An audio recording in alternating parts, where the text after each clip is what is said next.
আসসালামু আলাইকুম। সবাই কেমন আছেন? আশা করি সবাই ভালো আছেন। ভিন্ন মতাবলম্বী যারা আছেন তাদেরকে সম্মান প্রদর্শন করি। বাংলাদেশের ঋণের পরিমাণ হচ্ছে 97 বিলিয়ন মার্কিন ডলার এবং বাংলাদেশ থেকে পাচার হয়েছে 94 বিলিয়ন মার্কিন ডলার।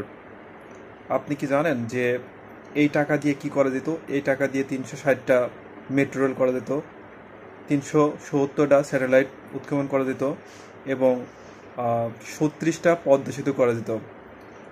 11 লক্ষ কোটি টাকা পাচার হয়েছে, যার উচ্চতা হচ্ছে 2750 বর্গ কিলোমিটার। বাংলাদেশের সর্বোচ্চ পাহাড়ের উচ্চতা কত কি জানেন? সর্বোচ্চ পাহাড়ও এত উচ্চতা না। কি পরিমাণ বাংলাদেশ থেকে লুট হয়েছে! এত পরিমাণ লুট করার পরেও আবার এই খুনি সরকার এ দেশে থাকতে চায়, এটা কখনো তো মেনে নেওয়া যায় না।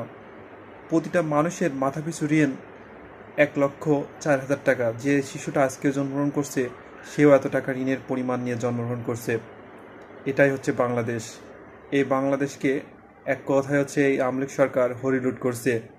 যে যেমন পারছে সেই রকম এদেশ থেকে টাকা পাচার করে বিদেশে জমি জায়গা, তার অর্থশালী বাড়ির সম্পদ করছে। এটা আসলে কোনোভাবেই মেনে নেওয়া যায় না। এই খুনির হাসিনা সরকারকে অবশ্যই মানবতা বিরোধী অপরাধের কারণে একে শাস্তির আওতায় নিয়ে আসতে হবে। সবাই ভালো থাকবেন।